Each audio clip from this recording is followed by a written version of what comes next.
with the shape of you.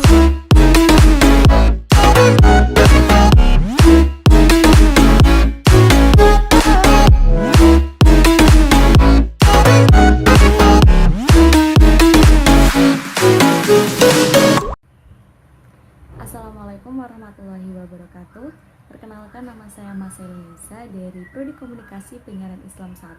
Di sini saya akan mempresentasikan hasil kerja saya yang berjudul Pentingnya Komunikasi dalam Dunia Kerja. Sebelum kita masuk ke materi yang pertama, ini ada sedikit kutipan ya. Bunyinya, komunikasi merupakan hal paling penting dalam organisasi. Tanpa komunikasi, maka organisasi tersebut tidak akan berkembang. Begitu juga dengan pemimpin.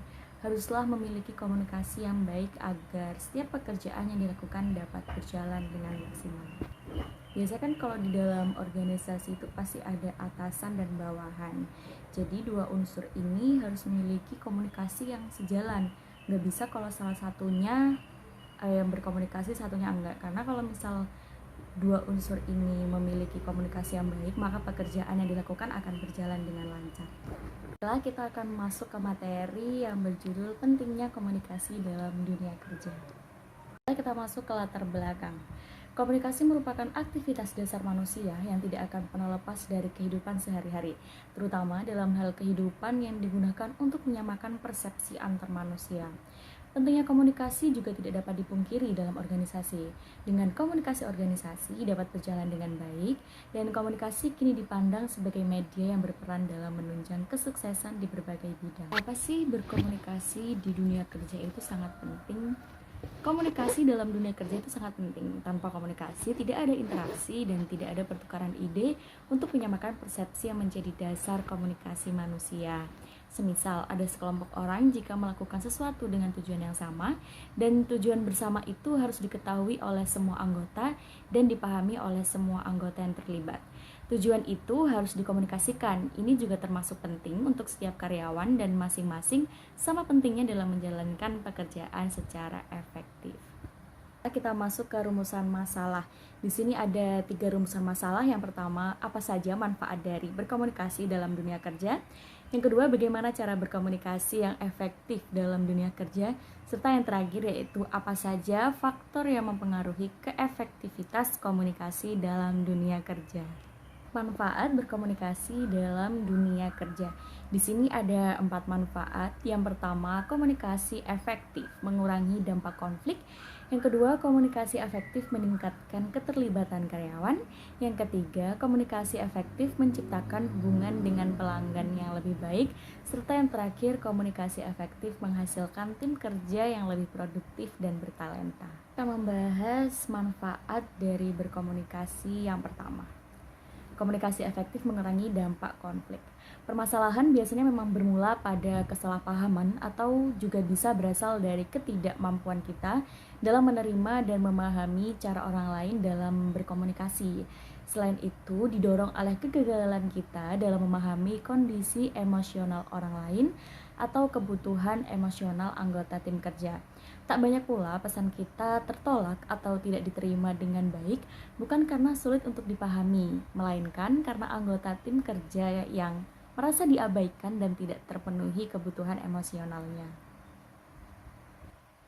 Komunikasi efektif bisa mengajarkan kita cara mengidentifikasi macam-macam komunikasi dan melakukan sedikit penyesuaian dalam berkomunikasi supaya lebih searah. Dan kita bisa belajar berempati agar dapat mengenali kebutuhan emosional rekan kerja dan lebih bisa memahami lewat pemahaman yang baik dan komunikasi yang berjalan efektif melalui 2 arah. Jika komunikasi sudah searah, maka lingkungan kerja yang sehat dan tenang pun akan terbentuk, dan kondisi ini pada akhirnya akan mendorong tim untuk bekerja dengan cepat dan lebih profesional. Manfaat yang kedua yaitu komunikasi efektif meningkatkan keterlibatan karyawan. Dalam berkomunikasi tidaklah kita hanya sebatas saling berbicara, namun lebih dari itu, berkomunikasi artinya saling terhubung. Di tempat kerja, komunikasi memegang peran paling penting dalam menjaga keterlibatan karyawan. Jika budaya berkomunikasi efektif diterapkan, maka disitulah karyawan atau pekerja itu bisa bekerja lebih baik dan mampu menyamakan diri dengan tujuan perusahaan. Sangat membantu jika Anda seorang manajer atau pemimpin perusahaan, belajarlah berkomunikasi efektif.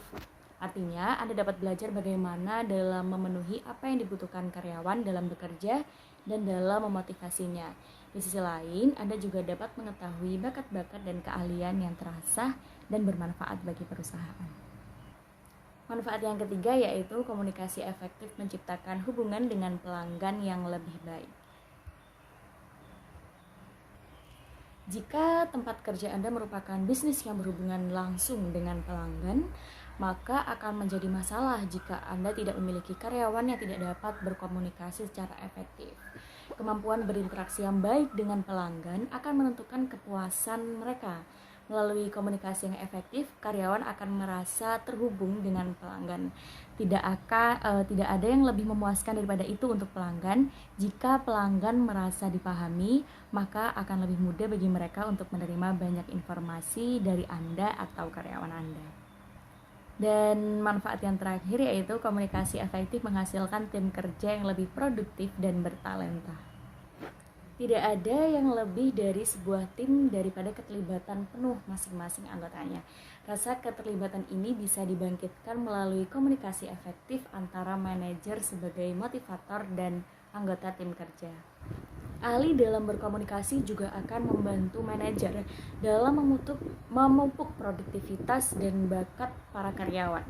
Tempat kerja dengan budaya komunikasi yang efektif adalah tempat yang aman bagi karyawan untuk mereka bebas berkreasi dan mengekspresikan ide-idenya.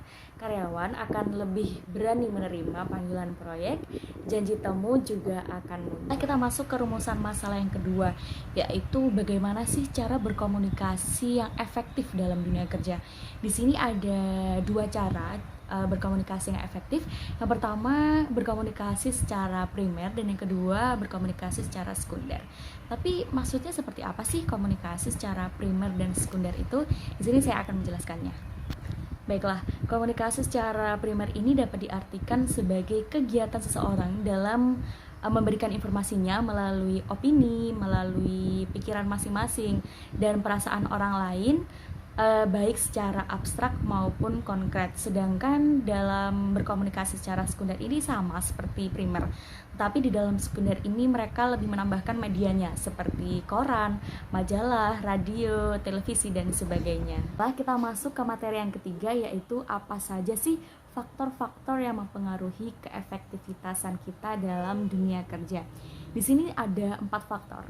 Yang pertama lingkungan, yang kedua manajer, yang ketiga organisasi, serta yang terakhir pekerja. Baiklah, faktor yang pertama yaitu lingkungan. Lingkungan memiliki dua aspek yang terkait, yaitu lingkungan internal dan juga lingkungan eksternal. Lingkungan dalam ruangan itu dikenal sebagai iklim organisasi yang meliputi atribut lingkungan kerja seperti kepuasan dan kesuksesan. Faktor yang kedua yaitu manajer. Manajer ini memainkan peran sentral dalam kesuksesan organisasi dengan merencanakan, mengordinasikan, dan mempercepat aktivitas. Manajer ini memiliki kewajiban untuk memastikan bahwa struktur organisasi ini konsisten dan menguntungkan untuk teknologi dan lingkungan yang ada. Faktor yang ketiga yaitu organisasi. Karakteristik dari organisasi ini meliputi struktur dan juga teknologi organisasi. Struktur adalah cara organisasi untuk mengatur karyawannya untuk membuat organisasi yang mencakup sejumlah spesialisasi pekerjaan. Faktor yang terakhir yaitu pekerja ataupun karyawan. Nah, karyawan ini memiliki cara pandang, tujuan, kebutuhan, dan kemampuan yang berbeda yang akan menyebabkan perbedaan antara perilaku orang satu dengan orang yang lainnya. Baiklah, alhamdulillah ternyata materi yang saya sampaikan sudah selesai. Sebelum saya pamit undur diri, semoga materi yang saya sampaikan tadi bermanfaat bagi teman-teman yang mendengarkannya. Dan apabila ada salah kata atau perbuatan yang kurang berkenan di hati Anda, saya mohon maaf sebesar-besarnya. Akhirul kalam, sekian dari saya. Wassalamualaikum warahmatullahi wabarakatuh.